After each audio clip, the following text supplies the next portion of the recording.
As Douglas Adams would tell you, the meaning of life is 42, and that just happens to be the turn that we're up to in this Auburn Crown playthrough 0.4. Let's see how the replay went. So it looks like Andania is retreating, at least for now.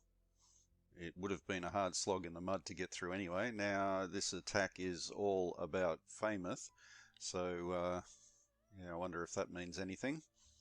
Guartenheim fighting back, and in the south I continue to lose ground to the invader.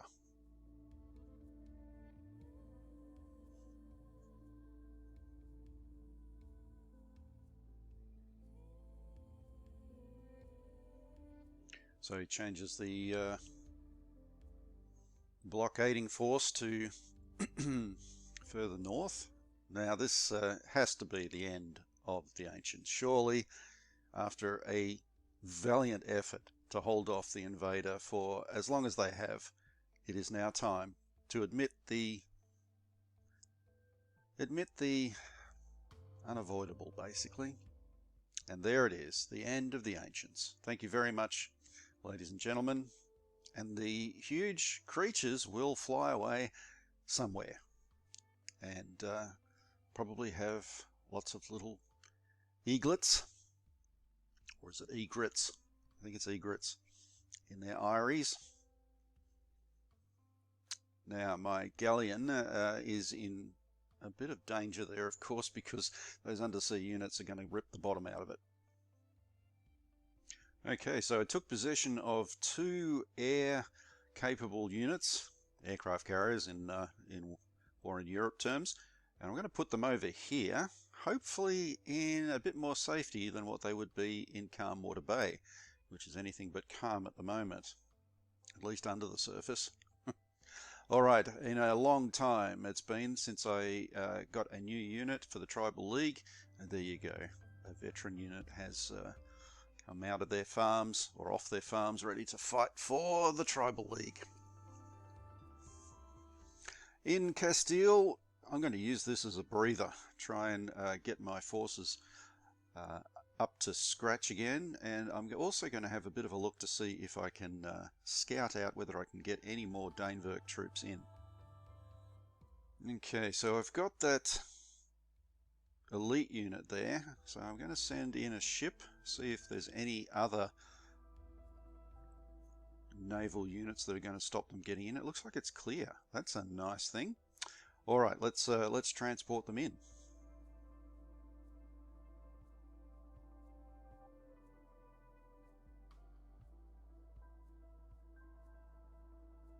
All clear. Start moving.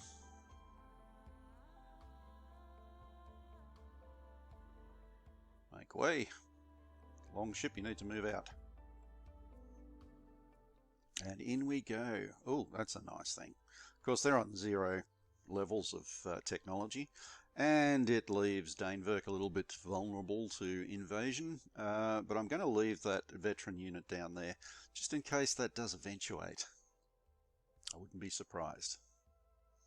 Right, so how are we going with these guys? Now, it looks like their morale is lowering because I'm able to do some damage with the special unit there. So, this is probably the best situation I've been in for a while around Guartenheim. So I'm just going to move into position, see if I can take him. Oh, this. It looks clear for the cavalry to come through. Yes, this is a good situation. Let's see how we go. Of course, I know that I take Guartenheim, so you know it's a bit of a. Yep, there we go. Finally, we have taken out Guartenheim. That means I can redivert, or at least divert, those forces elsewhere. A long, long battle. He takes the ancients, I take Guartenheim. Let's start moving things to try and have a bit of a look at what can be done against Transmorodonia. I don't want them sort of sitting there threatening my flank, especially with Mulcan in danger from the invasion. Speaking of which, no, special units cannot attack naval units. Just wanted to confirm that. And I continue to bring units down.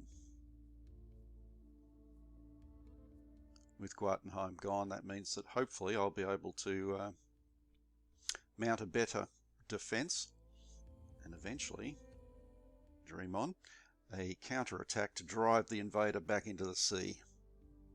So dramatic.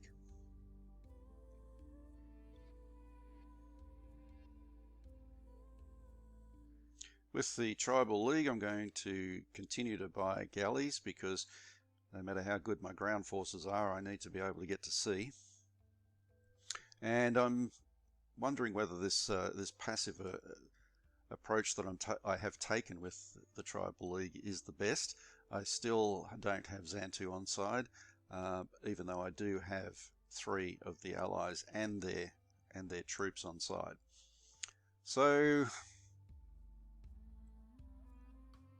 I guess that's good because I'm trying to give players the maximum number of options in the game so that they can do whatever they like. And being able to take a fully passive or a fully aggressive or a combination approach is good. So Beriand told me to watch out for white wizards, going off the comment that I left last time. And I just share with him my thinking on the Tribal League and whether the passive approach is the best one. I don't know, and that's good. It means that there's real decisions to be made.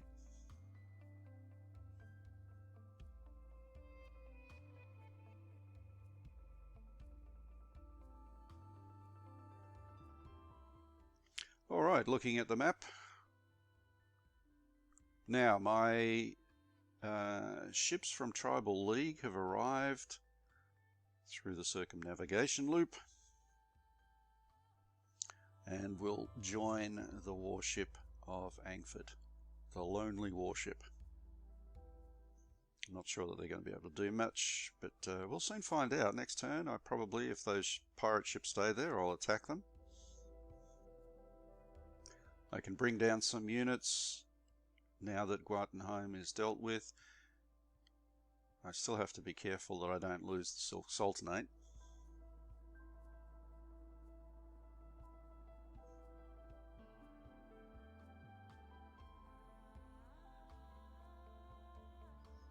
And I'm going to get some reinforcements in the not too distant future. A couple of new units, that'll be very nice, including an elite.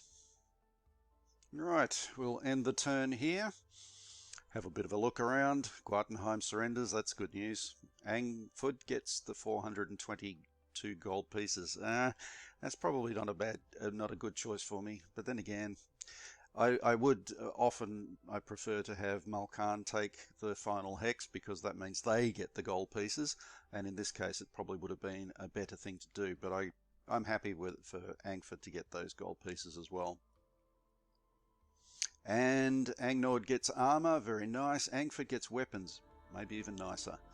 And almost got more trade. Okay, the balance sheet sees a few things being deducted for Angford. Thank you for watching. I'll see you next time.